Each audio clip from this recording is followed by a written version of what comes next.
السلام عليكم ورحمة الله وبركاته.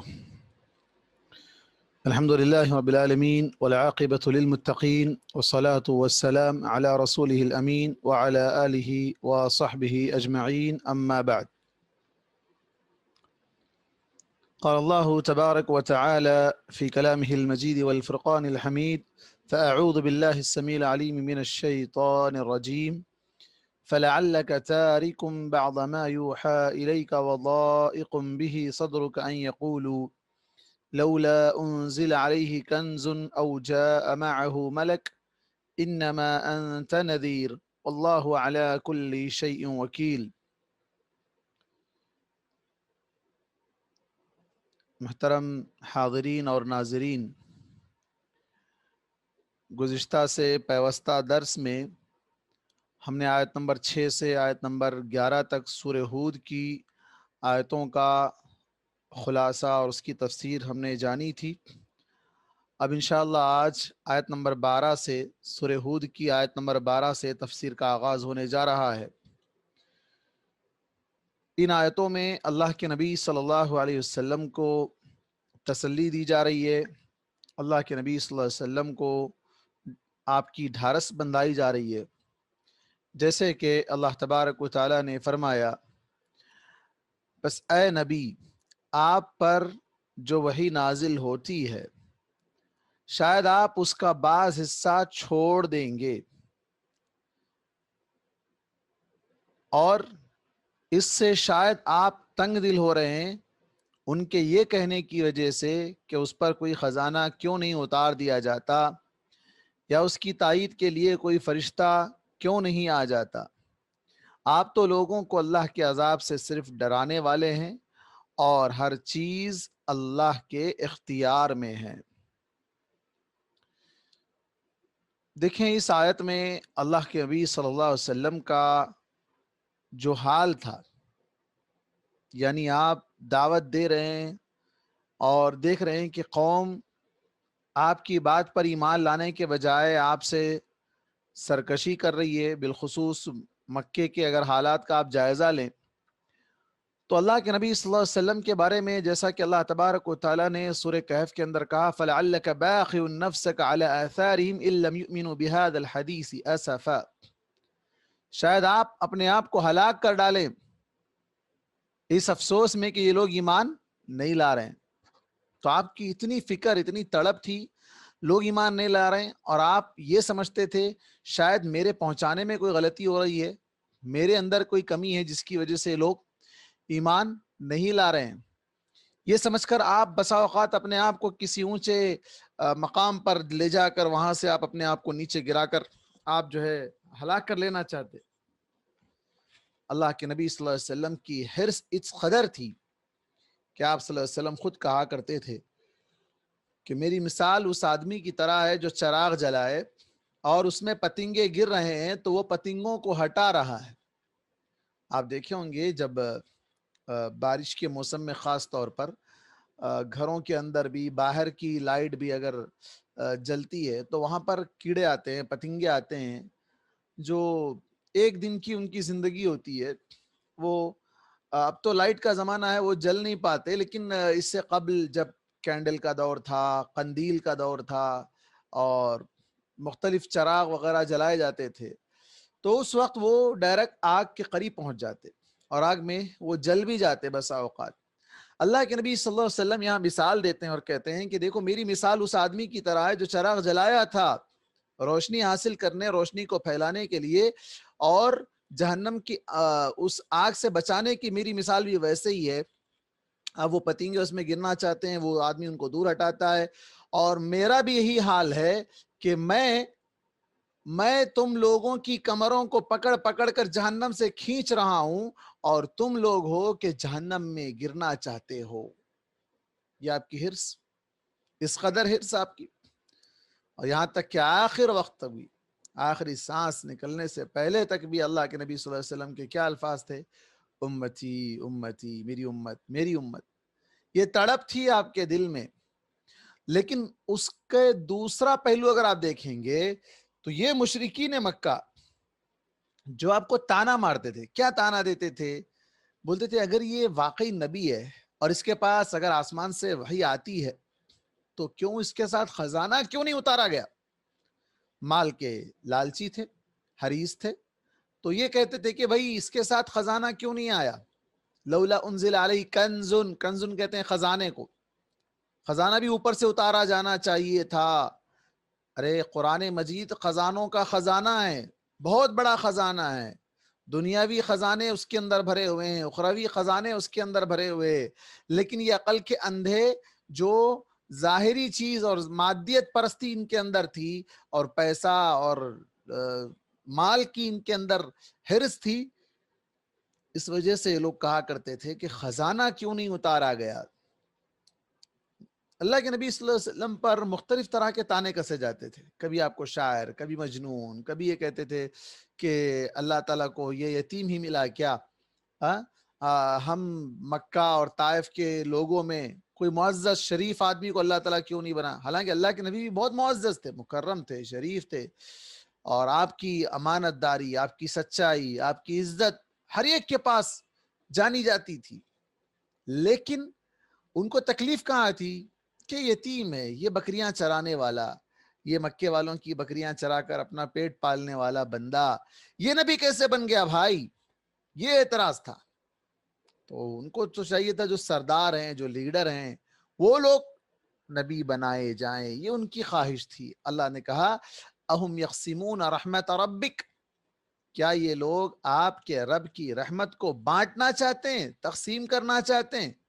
ارے وہ اللہ تعالیٰ کے درمیان ہے، نحن قسمنا بینہم معیشتہم، معاش تو اللہ نے بانٹ دیا ہے، لیکن یہ جو ہے نبوت، یہ اللہ کی رحمت ہے۔ اللہ تعالیٰ جس کو چاہتا ہے، جس کو چاہتا ہے، اللہ اعلم حیث یجعل رسالتہ، اللہ زیادہ بہتر جانتا ہے کہ نبی کون بنائے جائیں، کس کو رسول بنایا جائے، اللہ کو پتا ہے، اللہ کو پتا ہے کس کو رسول بنانا ہے، کس کو نبی بنانا ہے۔ تو جس انداز میں یہ لوگ مطالبہ کر رہے ہیں، کبھی کہتے کہ ان کے ساتھ فرشتہ کیوں نہیں آیا؟ فرشتہ تو آ رہا تھا، فرشتہ ہی تو پیغام لا کر پہنچا رہا تھا، لیکن چاہتے تھے کہ فرشتہ ان کے ساتھ کھڑے ہو کر لوگوں سے کہے کہ یہ اللہ کا نبی ہے۔ تو کیا یہ فرشتے کو دیکھ پاتے؟ کیا یہ فرشتے کی بات پر ایمان لے آتے؟ بسا اوقات ایسا اعتراض کرتے تھے کہ اس کے لیے باغات ہو، سورہ بنی اسرائیل کے اندر اللہ نے اس کا تذکرہ کیا ہے۔ بسا اوقات یہ کہتے تھے کہ یہ آسمان سے جو ہے ایک ٹکڑا ہم پر جو ہے برسا دے، کسفم من السماء، مختلف انداز سے انہار، اس کے لیے نہریں ہوں، اس کے لیے باغات ہو، اس کے لیے فلاں ہو فلاں ہو۔ بہرحال دنیا میں ہی وہ ساری جنت کی چیزیں مانگتے تھے۔ اللہ نے کہا انما انت نذیر، اے نبی آپ صرف ڈرانے والے ہیں۔ کس سے ڈرانے والے ہیں؟ شروع میں آیت گزری ہے سورہ ہود کے ابتدا میں، بشیر و نذیر، خوشخبری دینا اور ڈرانا، یہ آپ کا دونوں کام ہے، آپ دونوں کام ہیں، مبشرا و نذیرا، خوشخبری دینے والے اور ڈرانے والے آپ کو بنا کر بھیجا گیا۔ انا ارسلناک شاہدا و مبشرا و نذیرا، ہم آپ کو گواہی دینے والا، خوشخبری دینے والا اور ڈرانے والا بنا کر بھیجے ہیں۔ خوشخبری ان لوگوں کے لیے جو ایمان لے آئے، جنت کی خوشخبری، اور ڈرانا ان لوگوں کو جو اللہ پر ایمان نہ لائیں، جہنم سے ڈرانا اور جہنم کے عذاب سے ڈرانا۔ واللہ علی کل شیء وکیل، اور ہر چیز اللہ کے اختیار میں ہے۔ اللہ تعالیٰ ہر چیز کا پاسبان اللہ تبارک و تعالیٰ ہی ہے۔ یعنی تم جو مطالبے کر رہے ہو، یہ ساری چیزیں تو اللہ کے پاس ہیں، ہر چیز اللہ کے اختیار میں، چاہے تو اللہ دے سکتا ہے، لیکن کیا وہ دینے کے باوجود تم لوگ ایمان لاؤ گے؟ نہیں لاؤ گے۔ دیکھو جیسے قوم ثمود نے صالح علیہ السلام سے مطالبہ کیا تھا، کیا مطالبہ کیا تھا؟ انہوں نے مطالبہ کیا کہ یہ سامنے پہاڑ ہے، اس پہاڑ سے اونٹنی نکل کر آئے، اور کیسے آئے؟ حاملہ ہو، باہر آ کے بچہ جنہ ہو، ایسی اونٹنی پہاڑ کے اندر سے نکل کر آئے۔ دیکھنے میں انسان کی طاقت اور انسان کی قدرت کی حساب سے اگر بات کی جائے تو یہ محال ہے، ناممکن ہے، امپاسبل ہے، کیسے ہو سکتا ہے؟ نہیں ہو سکتا۔ تو انہوں نے یہ سمجھا کہ یہ اگر واقعی اللہ کا نبی ہے تو اللہ تعالیٰ کر بتائے گا۔ اللہ کے نبی صالح علیہ السلام نے اللہ سے دعا کی اور اللہ تبارک و تعالیٰ نے وہی اونٹنی اسی انداز سے اسی حساب سے جس طرح انہوں نے مانگا تھا اسی حساب کی اونٹنی پہاڑ کو شق کیا، اندر سے اونٹنی نکل آئی اور وہ حاملہ بھی تھی، باہر آ کر وہ ڈیلیوری بھی، بچہ بھی جن دی۔ اس کے باوجود ایمان نہیں لائے، اس کے باوجود بھی ایمان نہیں لائے۔ اللہ کے نبی صلی اللہ علیہ وسلم چاند کے 2 ٹکڑے کر دیے۔ سورہ قمر اللہ تعالیٰ نے نازل فرمائی، اقتربت الساعة وانشق القمر، وانشق القمر، چاند کے 2 ٹکڑے۔ آج بھی سائنس مانتی ہے کہ چاند کے اندر کریک ہے، اس کے اندر 2 ٹکڑے ہونے کا ثبوت ملتا ہے، لیکن ایمان لا رہے ہیں یہ لوگ سائنسدان؟ نہیں لا رہے ہیں۔ حالانکہ یہ لوگ ہم سے زیادہ اللہ کی کائنات کو، اللہ کی مخلوقات کو قریب سے دیکھتے ہیں، بہت ہی گہرائی سے اس کا جائزہ لیتے ہیں، اس پر ریسرچ کرتے ہیں، سب کچھ کرتے ہیں، لیکن رزلٹ کیا ہے؟ 0 ہے، ایمان نہیں لاتے ہیں۔ تو یہ لوگوں کا حال بھی یہی تھا، مشرکین مکہ کا۔ مراد یہ تھی کہ بس اللہ کے نبی کو عاجز کر دو، یا یہ کہ اللہ کے نبی خود ایسی باتوں سے تنگ آ کر نبوت کا کام چھوڑ دیں۔ تو اللہ نے کہا، اللہ کے نبی آپ ان کی باتوں سے اپنے دل کو تنگ کر کے، پریشان ہو کر، آپ وہ آیتیں جو ان لوگوں کو تکلیف پہنچ رہی ہے وہ آیتیں سنانا چھوڑ نہ دیں، بلکہ آپ وہ سناتے رہیں۔ آپ کا کام ہے، آپ کا کام ڈرانا ہے، آپ ڈراتے رہیں۔ ایسا نہیں کہ یہ آیت سے مشرکین کو تکلیف پہنچ رہی ہے، یہ آیت سے ان لوگوں کو برا لگ رہا ہے تو میں یہ آیت چھپا دوں، یہ آیت نہ بتاؤں۔ نہیں، اللہ کے نبی صلی اللہ علیہ وسلم ایسا سوچا بھی نہیں تھا، لیکن اللہ تعالیٰ نے کیا کہا کہ آپ ہو سکتا ہے کہ آپ یہ آیتوں کو چھوڑ دیں، بلکہ آپ کا کام ڈرانا ہے۔ ہر چیز اللہ کے اختیار میں ہے، آپ بس آپ کا کام کرتے رہیے، آپ نبوت کو پھیلاتے رہیے۔ ہمارے ملک میں کئی سالوں سے قرآن مجید کی بہت سی آیتوں پر اعتراض اٹھتا ہے کہ قرآن مجید کی یہ آیت قرآن سے ہٹا دو، وہ آیت ہٹا دو۔ اللہ کے نبی نہیں ہٹا سکتے ہیں۔ دیکھیے دلیل ہے اس کے اندر، اللہ کے نبی جن پر اللہ تعالیٰ نے قرآن مجید نازل کیا ہے وہ کسی آیت کو چھوڑ نہیں سکتے، وہ کسی آیت کو اس میں سے ہٹا نہیں سکتے۔ تو ہماری تمہاری کیا مجال کہ ہم اللہ اکبر اس کے زیر زبر کو بدل سکیں؟ نہیں، اللہ تبارک و تعالی ہلاک و برباد کر دے گا جو قرآن کو بدلنے کی سوچیں گے، قرآن کو بدلنا چاہیں گے۔ اللہ تبارک و تعالیٰ ان کی دنیا اور آخرت دونوں تہس نہس کر کے رکھ دے گا۔ ان لوگوں کو اعتراض تھا کہ واقعی اگر قرآن اللہ کے طرف سے آیا ہے تو یہ لوگ سنتے تو تھے، چھپ چھپ کر سنتے تھے، لیکن یہ کیا کہتے تھے؟ ظاہر میں لوگ ایمان نہ لانے کے لیے، لوگوں کو بھٹکانے کے لیے، لوگوں کو اس وقت بھی میڈیا تھا۔ میڈیا کیسا میڈیا تھا؟ ایسا ہی اینٹی میڈیا، جو حقیقت کے خلاف الٹا پروپیگنڈا کرنا، الٹا پروپیگنڈا کرنا۔ تو کیا کہتے تھے؟ ام یقولون افتراہ، کیا یہ لوگ کہتے ہیں کہ قرآن کو آپ نے، یعنی محمد نے گڑھ لیا ہے، محمد نے اپنے طور پر بنا لیا ہے، خود سے اس کو لکھ کر دیا ہے؟ قل فأتوا بعشر سور مثلہ، اے نبی آپ کہہ دیجئے اگر ایسی بات ہے کہ محمد نے خود اس کو لکھ لیا ہے، گھڑ لیا ہے، تو تم اس جیسی 10 گھڑی ہوئی سورتیں لا کر دکھلا دو۔ بعشر سور مثلہ، 10 سورتیں، کتنی؟ 10 سورتیں لا کر دکھلا دو، مفتریات، گڑی ہوئی، بنا لی ہوئی۔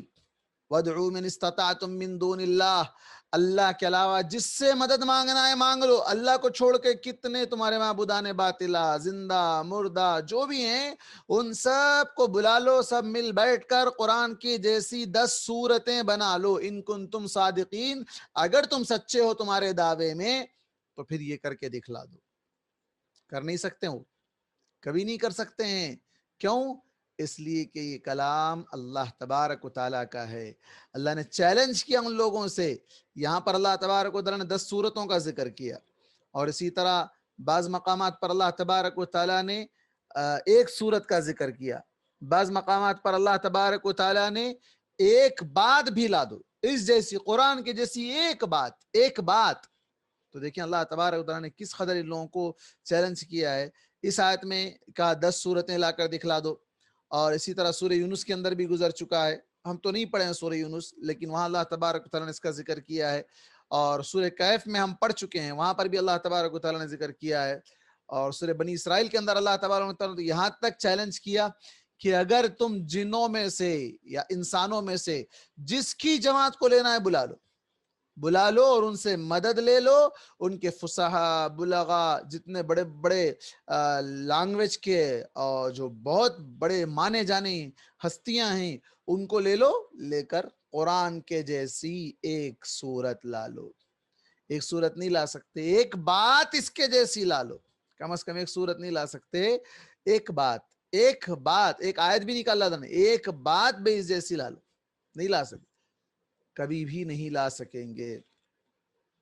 تو یہاں پر اللہ تبارک و تعالیٰ نے اس میں مسلمانوں کو ایک تعلیم دی، مسلمانوں کو اس بات کی تعلیم دی کہ یہ کفار عرب جو چیلنج کا جواب نہ اس وقت دے سکے نہ قیامت تک دے سکیں گے، تو مسلمانوں کے یقین میں اور علم میں اضافہ ہو جانا چاہیے.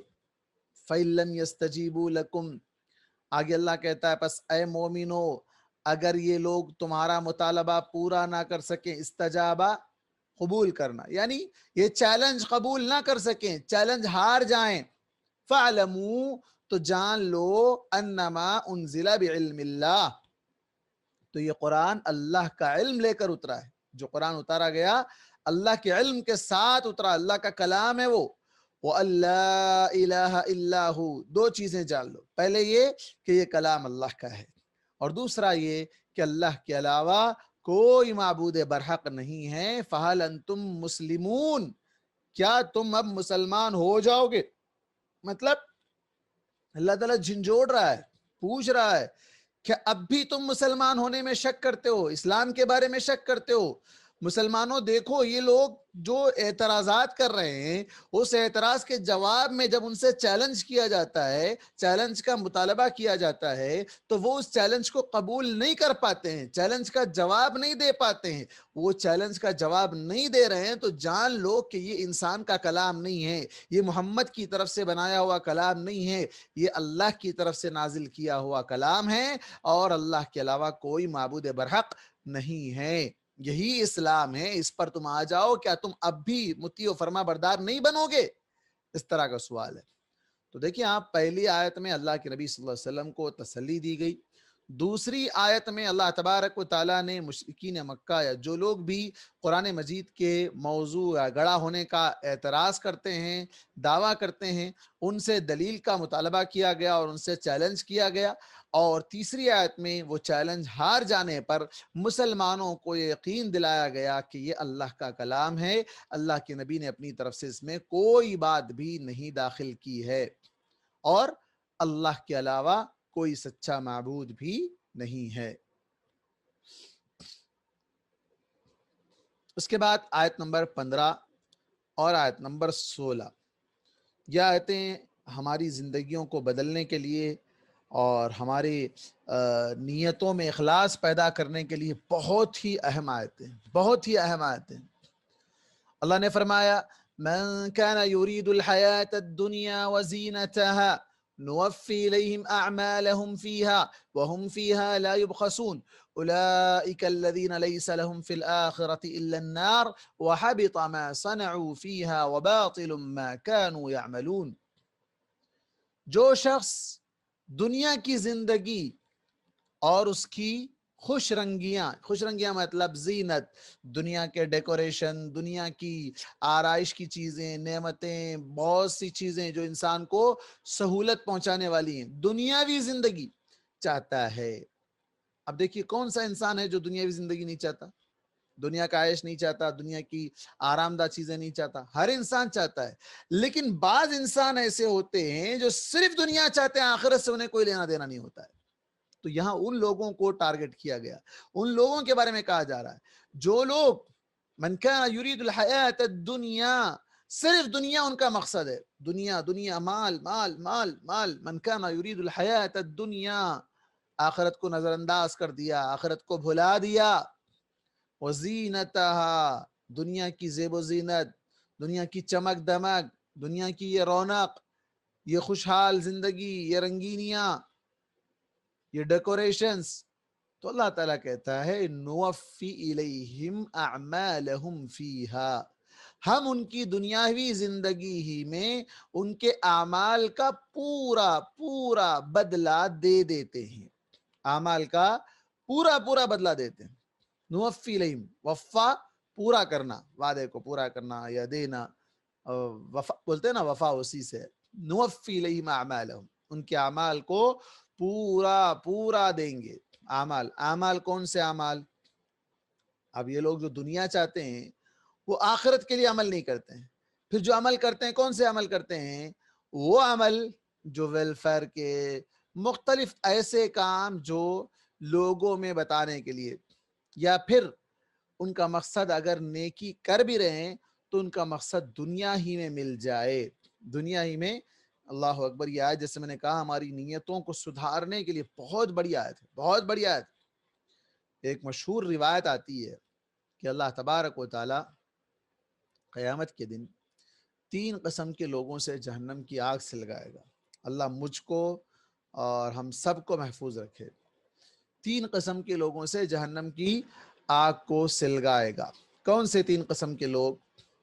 پہلا وہ آدمی جو مجاہد، جہاد کیا، جنگ میں گیا، جان بھی گئی، مال بھی گیا، سب کچھ گنوا دیا۔ اللہ تعالیٰ اس کو بلائے گا، اس سے پوچھے گا تو کیا چاہتا تھا؟ جیسے کہ حدیث کے دوسرے الفاظ اس طرح ہے کہ اس کو بلا کر اللہ تبارک و تعالیٰ پوچھے گا کہ تو مجاہد تھا، تو کہے گا کہ ہاں اللہ میں تیری راہ میں جہاد کر رہا تھا۔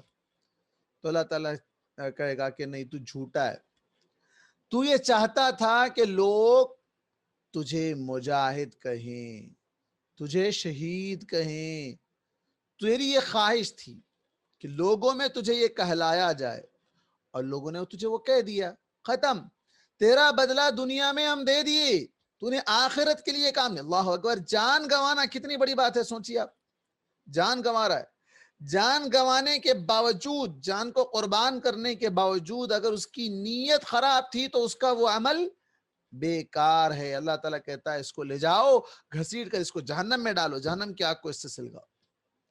دوسرا، اللہ محفوظ رکھے مجھ کو اور ہم تمام علماء کو، عالم کو اللہ تعالیٰ بلائے گا، عالم، حافظ، قاری، اس سے پوچھے گا تو کون ہے، کیا تھا تیرا مقام؟ وہ کہے گا کہ اللہ میں تیرے لیے قرآن پڑھتا تھا، فلاں کرتا تھا۔ اللہ تعالیٰ کہے گا کہ نہیں، تو جھوٹا ہے، تو اس لیے اچھی آواز میں پڑھتا تھا تاکہ لوگ تجھے قاری کہیں، لوگ تجھے اچھا قاری کہیں، کیا آواز ہے، کیا انداز ہے۔ دنیا میں مل گیا تجھ کو، دنیا میں لائکس مل گئے، ٹی آر پی مل گئی، آخرت کا ثواب نہیں ملا۔ نوفی الیہم اعمالہم، لے جاؤ اس کو ڈال دو۔ اور تیسرا، وہ آدمی جو اللہ کی راہ میں مال خرچ کیا، لٹا دیا، بہت خرچ کیا، اتنا خرچ کیا، اتنا خرچ کیا پوچھو مت، اس کو اللہ تعالیٰ کیا کہے گا؟ تو نے کیا کیا؟ تو کہے گا اللہ دن رات تیری راہ میں پیسہ خرچ کیا۔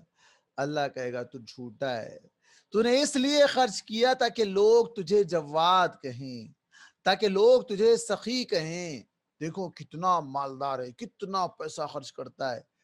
وہ لوگوں کی زبان سے تعریف نکل گئی، تو چاہتا تھا لوگوں کے زبانوں پر تیری تعریف ہو، تو لوگوں کے زبانوں پر تعریف آ گئی، تیرا وہ رزلٹ، تیرا وہ مقصد، تیرا جو ٹارگٹ تھا وہ ٹارگٹ تو وہیں پر پورا ہو گیا، یہاں کے لیے تو نے کچھ بھی جمع نہیں کیا۔ وَهُمْ فِيهَا لَا يُبْخَسُونَ، اور انہیں دنیا میں کوئی کمی نہیں کی جائے گی، سب دے دیا جائے گا، عزت مل جائے گی، شہرت بھی مل جائے گی، ٹی آر پی بھی مل جائے گا، دولت بھی مل جائے گی، سب مل جائے گا۔ أُولَئِكَ الَّذِينَ لَيْسَ لَهُمْ فِي الْآخِرَةِ إِلَّا النَّارِ،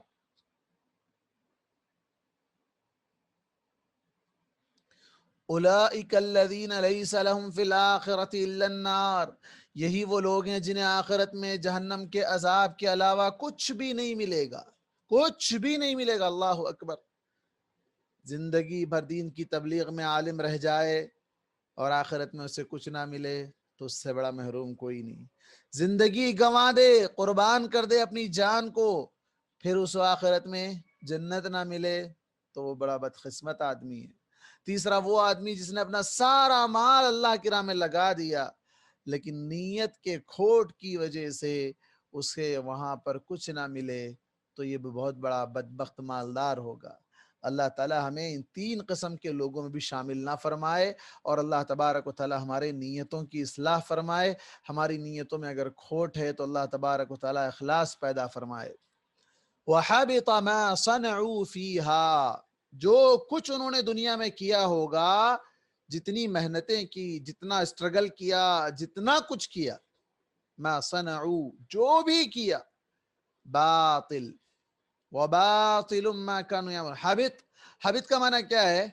ڈیلیٹ کر دینا، پرماننٹلی ڈیلیٹ. پھر بیک اپ نہیں ملتا اس کا بیک اپ نہیں ملتا. پرماننٹ ڈیلیٹ، وہ سارے اعمال پرماننٹلی ڈیلیٹ کر دیے جائیں گے. وباطل ما كانوا يعملون، اور جو کچھ وہاں کرتے رہے تھے وہ سب کا سب بیکار تھا، دکھاوا تھا، ریاکاری تھی. دیکھیں کتنی بڑی بات ہے کہ آج ہم بہت سے کام کرتے ہیں، چاہے علماء ہوں، چاہے مالدار لوگ ہوں، ویلفیئر کی خدمات وغیرہ بہت سی چیزیں کرتے ہیں، لیکن اللہ تعالی ہماری نیتوں میں اخلاص پیدا فرمائے اور ہر قسم کے ایسے کام جو ہماری نیتوں میں کھوٹ پیدا کرنے والے ہیں ان تمام اسباب سے اللہ تعالی ہماری حفاظت فرمائے. آمین.